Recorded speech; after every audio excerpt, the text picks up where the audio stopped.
दिवसाची सुरुवात अशी बरोबर. बऱ्याच वर्षापूर्वी एक आपण घटना बघितली होती आणि वाचली होती. ती म्हणजे एका गावामध्ये बोरिंग जी खणली जाते मोठी, ते बोरिंगचं जे होल आहे, जास्त नसतं ते थोडं विहिरीसारखं एवढं मोठं नसतं, पण लहान असतं आणि त्याच्यामध्ये एक मुलगा खेळताना पडला. आणि आपण बघितलं की पूर्ण टी व्हीवर ती बातमी सतत चालू होती. वर्तमानपत्रामध्ये लिहून आणलेलं आणि सर्व लाईव्ह शूटिंग चालू होते. आणि त्या ठिकाणी मग त्याला काढणार कसं, कारण जर बाजूनी खणलं तर त्याच्या अंगावर माती पडून तो कदाचित गुदमरला जाण्याची शक्यता होती. आणि मग त्याला दोरीने पाणी आणि खाणं सोडलं जात होतं.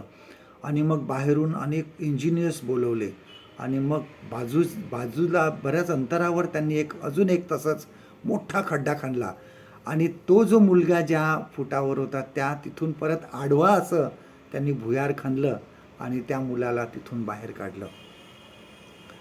त्यावेळेस ते इंजिनियर्स जे होते हे त्या आईवडिलांसाठी देवासारखे होते. कदाचित त्यावेळेस त्यांनी त्या इंजिनियर्स लोकांना देवच मानलं असेल. आणि आमच्या जीवनामध्ये सुद्धा अशा बरेच आम्ही संकटामध्ये सापडतो. आम्ही असं वाटतं की आता झालं, आमचं संपलं, आता आम्ही काही करू शकणार नाही. परंतु देव त्यावेळेस आम्हाला मदत करतो. देव आम्हाला कोणाच्या तरी द्वारे आम्हाला मदत करतो. तुम्ही तुमच्या जीवनामध्ये उदाहरण बघा की असं काहीतरी संकटात आहात, अशा काही समस्यांमध्ये आहात आणि एखादी अचानक अनोळखी व्यक्ती येऊन तुम्हाला मदत करून जाते, ज्या व्यक्तीला तुम्ही कधी बघितलं सुद्धा नसतं. आणि देव हा अशा लोकांद्वारे आपल्याला मदत करत असतो.